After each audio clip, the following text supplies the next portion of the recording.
So we're going to talk a little bit more about correlation coefficients and how we use them. So the value for the correlation coefficient can be used to determine the strength of the relationship between the two variables represented in the data. Like we said in the last one, the closer the number is to 1 or a -1, the stronger the relationship is to a linear perfect relationship. The tighter your dots will be clustered around your best fit line. As variables increase together, we say they have a positive relationship. If they decrease, if one variable decreases while the other increases, they have a negative relationship. So +1, positive relationship, -1, negative relationship. When the data is tightly clustered around the best fit line, we say there is a strong relationship, and that would give us that correlation coefficient that's closer to 1 or -1. So, correlation coefficient with a value near 1 suggests a strong positive relationship.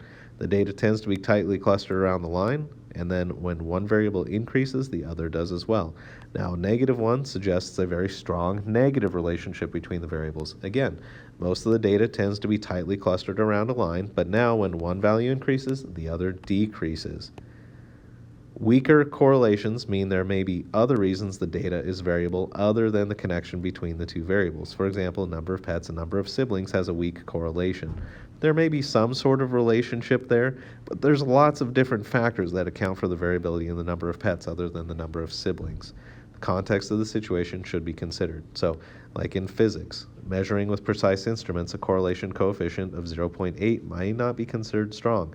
In social sciences, though, collecting data through surveys, a correlation coefficient of 0.8 may be very strong. It depends on the context. So let's take a look at the cooldown. Data is plotted. So we got some data here, bacteria, something or other. Data is plotted with a best fit line. The correlation coefficient was R equals -0.83. What does the sign tell you about the relationship? Is it a positive or negative relationship? As one variable goes up, does the other one also go up? Or as one variable goes up, does the other variable go down? What does the numerical value tell us?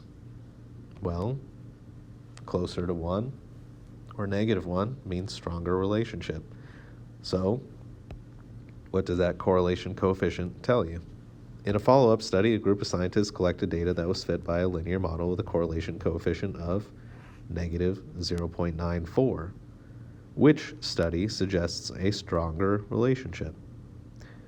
If you're not sure how to answer these questions still, review the first part of this video or ask for help.